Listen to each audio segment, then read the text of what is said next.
اب ایسے کیسز ہیں ہمارے سندھ میں بھی جو خانہ بدوش ہیں، ان کے متعلق مجھے بعض لوگوں نے جنہوں نے خود ایسے واقعات دیکھے بتایا کہ خانہ بدوش عورت ہے جو آخری وقت تک، بچہ پیٹ میں ہے، آخری وقت تک ایک بچہ پیچھے پہ لادا ہوا اور وہ کپاس چن رہی ہے اور سارے کام کر رہی ہے، اور کچھ دیر کے بعد وہ جھاڑی میں غائب ہوئی اور ایک دوسرا بچہ اٹھا کے لے آئی اور اس کو کوئی تکلیف نہیں ہوئی. چند منٹ کی، آدھے گھنٹے کی جو بھی تکلیف قدرتی ہے وہ بھی محدود حد تک. اور یہ ہمارے ایسے لوگوں نے مجھے بتایا ہے جو ان سے واسطہ رکھتے ہیں، منشی کے طور پر ان پہ نگران رہتے ہیں، کہتے ہیں یہ واقعہ ہو جاتا ہے. اور مجھے تعجب ہوا، ایک دفعہ کینٹ میں بھی میں نے کہیں پڑھا کہ امریکہ میں بھی اس کے تجربے میں یہی بات آئی کہ بعض سخت مزاج قومیں، مثلا وہ ریڈ انڈینز ہیں، ان میں یہ چیز کوئی اہم مسئلہ نہیں رکھتی. اب بائبل میں آپ نے پڑھا ہوگا کہ اللہ تعالیٰ نے گناہ کی یہ سزا دی کہ عورتیں درد سے بچہ جنیں گی، ایک سزا یہ تھی. اور اس کو ہم اپنے اختلافی مسائل میں نمایاں طور پر اٹھاتے ہیں. سوال یہ ہے کہ درد سے تو بچہ جن رہی ہیں اسی طرح، اور جن کو ہم صحت مند کہتے ہیں وہ بھی کچھ درد سے بچہ جنتی ہیں، مگر موازنہ کرنے سے پتہ چلتا ہے کہ وہ تکلیف حد سے زیادہ ہونا انسانی گناہوں سے تعلق رکھتی ہے.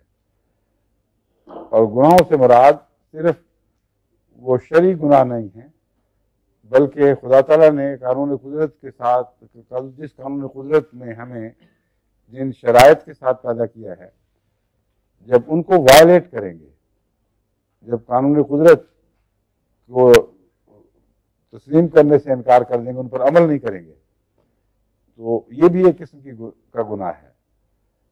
اور سوسائٹیاں جب اپنے مزاج بدلتی ہیں، روزمرہ کے کاموں سے اجتناب کرتی ہیں، امیر طبقے کے لوگ زیادہ تر آسان ہو جاتے ہیں، تو ان کے لیے یہ روزمرہ کی باتیں بہت بڑی سزائیں بن جاتی ہیں.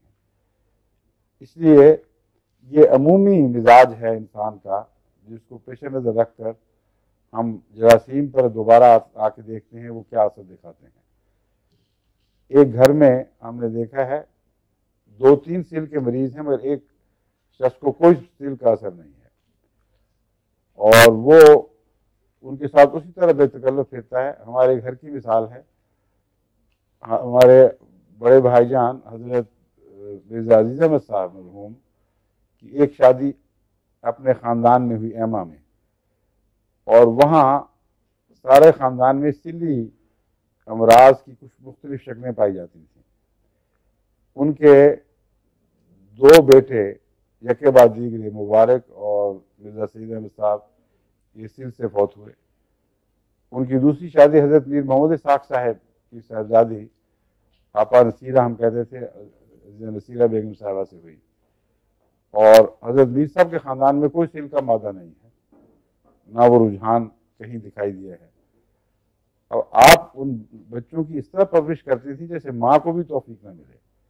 ان کے سانس اپنے سانسوں میں لینا، ان کی بیماریاں دور کرنا دن رات، اور سب لوگ ڈرتے تھے کہ ان کو پتہ نہیں اب کیا ہو جائے گا.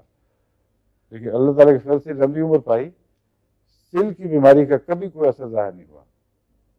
دل کی تکلیف بعد میں بڑھ گئی، اور دل کی تکلیف اور خون کی رگوں سے تعلق رکھنے والی تکلیف اس خاندان میں پائی جاتی ہے. تو خاندانی کمزوریاں بعض دفعہ اولاد میں بھی کمزوریوں کی صورت میں منتقل ہوتی ہیں، اور براہ راست ہر شخص کا ذاتی گناہ بھی ضروری نہیں. بس بائبل میں جو گناہ کے آگے منتقل ہونے کا معاملہ ہے وہ روحانی گناہ کا نہیں ہے، بلکہ جسمانی گناہ کا ہے. اور وہ بھی لازم کے طور پر نہیں، اس سے بھی شفا پا جاتے ہیں لوگ، اور پھر ایسی نسلیں ہیں جن میں پھر کچھ بھی اثر باقی نہیں رہتا. تو جسمانی گناہ باز یعنی قانون قدرت کی خلاف ورزیاں آگے منتقل ہوتی ہیں، اور ان سے نجات پانے کے لیے ان کو سمجھنا ضروری ہے، ان کا بنیادی علاج ضروری ہے.